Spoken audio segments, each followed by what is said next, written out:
السلام علیکم دوستو، اردو ورلڈ کی نئی ویڈیو میں خوش آمدید۔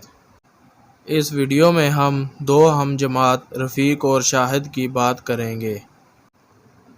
رفیق لاہور کے ایک محلے میں اپنے والدین کے ساتھ رہتا تھا۔ اسی محلے میں شاہد بھی اپنے والدین کے ساتھ رہتا تھا۔ یہ دونوں ایک ہی اسکول میں ایک ہی کلاس میں پڑھتے تھے۔ دونوں اپنی کلاس میں اچھے نمبر حاصل کرتے تھے۔ شاہد کے والدین خاصے امیر تھے۔ اس کا والد کا ایک بہت بڑا بزنس تھا، جبکہ رفیق کا تعلق ایک غریب گھرانے سے تھا۔ اس کے والد ایک دفتر میں کلرک تھے۔ وہ بڑی مشکل سے رفیق کی اسکول کی فیس ادا کرتے تھے۔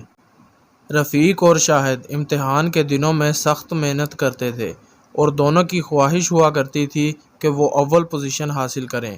شاہد مسلسل 2 سال سے اول پوزیشن حاصل کر رہا تھا۔ اسی طرح رفیق کے دل میں شاہد کے لیے حسد کا مادہ پیدا ہو گیا تھا۔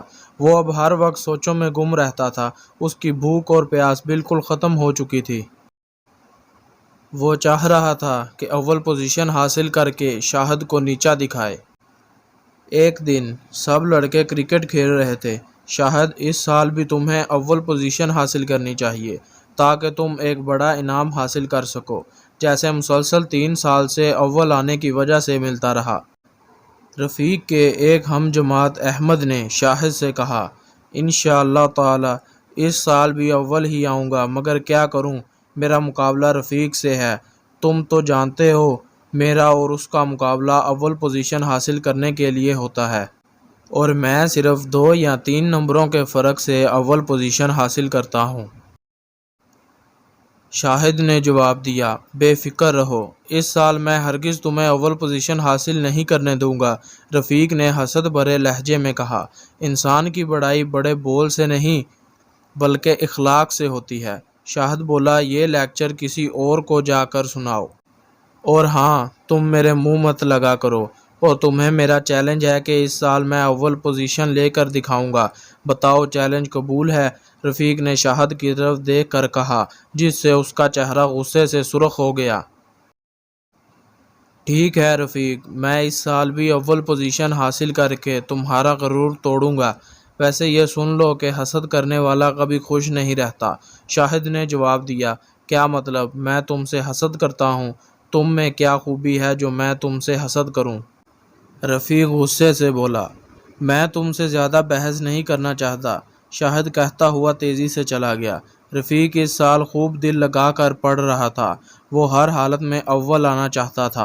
وہ اپنے والد کی حالت دیکھ کر بھی مہنگی چیزوں کی فرمائش کرتا رہتا تھا۔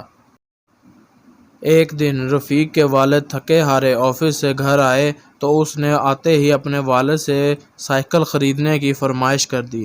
اس کے والد نے کہا، بیٹا، ایک سائیکل جو 2 سال پہلے خریدی تھی وہ تمہارے پاس موجود ہے، پھر دوسری سائیکل کیوں؟ ہی وہ پرانی ہو چکی ہے، مجھے اچھی نہیں لگتی، جبکہ میرے دوستوں کے پاس نئی نئی سائیکلیں ہیں، مجھے شرم آتی ہے، مجھے تو آپ نئی سائیکل لے کے دیں۔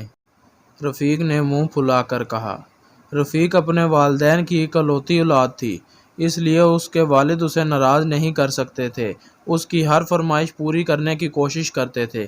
اچھا بیٹا، ہم اپنے بیٹے کو نئی سائیکل لے کے دیں گے، اب خوش ہو؟ رفیق کے والد نے اس کی طرف مسکرا کر کہا۔ اگلے دن رات کے 2 بج گئے تھے، لیکن رفیق کے والد گھر نہیں پہنچے۔ رفیق اور اس کی امی بہت پریشان ہو گئے۔ اتنے میں دروازے پر دستک ہوئی۔ دروازہ کھولا تو وہاں رفیق کے والد کے دوست کھڑے تھے۔ رفیق نے ان سے پوچھا، کیا بات ہے؟ آپ پریشان کیوں ہیں؟ اور ابا جان ابھی تک گھر کیوں نہیں آئے؟ کیونکہ آپ تو ان کے ساتھ ہی کام کرتے ہیں۔ انہوں نے جواب دیا کہ آج تمہارے ابا صبح سے کام کر رہے تھے اور دوپہر کو کھانا کھانے بھی نہیں گئے۔ میں نے انہیں مسلسل کام کرنے سے منع کیا تو انہوں نے جواب دیا، آج مجھے آرام نہیں کرنا، آج میں نے اپنے بیٹے کے لیے سائیکل خریدنی ہے۔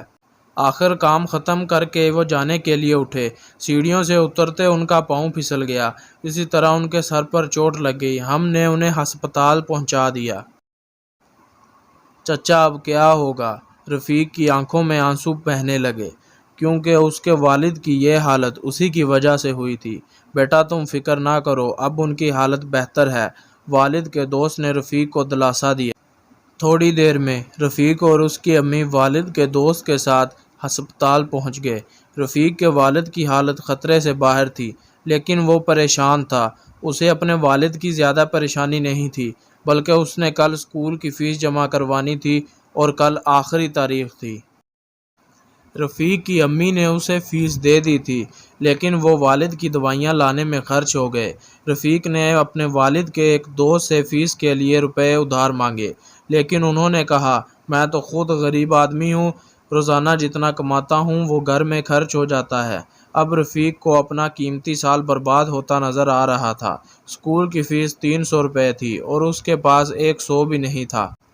اگلے دن وہ اسکول نہیں گیا، سارا دن کمرے میں بند روتا رہا۔ شام کو وہ گھر سے باہر نکلا تو اسکول کے ہیڈ ماسٹر صاحب سے ملاقات ہو گئی۔ رفیق نے انہیں سلام کیا۔ انہوں نے سلام کا جواب دیتے ہوئے پوچھا، رفیق تمہاری طبیعت تو ٹھیک ہے نا؟ آج تم اسکول کیوں نہیں آئے؟ سر میرے پاس اسکول کی فیس نہیں تھی، اسی شرمندگی میں اسکول نہیں آیا، رفیق نے سر جھکا کر جواب دیا۔ لیکن تمہاری فیس تو کسی نے جمع کرا دی۔ کیا مطلب سر؟ کسی نے میری فیس جمع کرا دی؟ رفیق نے حیرت سے پوچھا۔ بھائی جس نے فیس جمع کرائی ہے اس نے اپنا نام بتانے سے منع کیا ہے، یہ کہہ کر ہیڈ ماسٹر صاحب چلے گئے۔ اتفاق سے کچھ فاصلے پر شاہد اور احمد آپس میں باتیں کر رہے تھے۔ انہوں نے اسے نہیں دیکھا، لیکن ان کی باتیں اور آواز اس کے کانوں تک پہنچ رہی تھی۔ شاہد، تم نے مغرور لڑکے کی فیس کیوں جمع کروائی ہے؟ تمہارے لیے تو اس کو سامنے سے ہٹانے کا بہت اچھا موقع تھا، احمد شاہد سے کہہ رہا تھا۔ یہ سن کر رفیق پر سکتہ طاری ہو گیا۔ احمد، میں یہ مانتا ہوں کہ رفیق تعلیم کے میدان میں میرا حریف ہے اور میرا اس سے مقابلہ بھی چل رہا ہے، لیکن مصیبت کے وقت اس کی مدد کرنا بھی تو ضروری ہے۔ پھر وہ میرا پڑوسی بھی ہے، بھلا اس کا 1 سال کیسے ضائع کر سکتا ہوں؟ شاہد بولا۔ یہ سن کر رفیق دل ہی دل میں بہت شرمندہ ہوا۔ وہ سوچنے لگا کہ وہ ایک امیر باپ کا بیٹا ہو کر بھی مغرور نہیں ہے، اور اس کے دل میں ہمدردی کا جذبہ ہے، اور میں ایک غریب باپ کا بیٹا ہو کر اتنا مغرور ہوں۔ اس نے دل میں اللہ تعالیٰ سے معافی مانگی اور شرمندگی کا احساس لیے گھر کو روانہ ہو گیا۔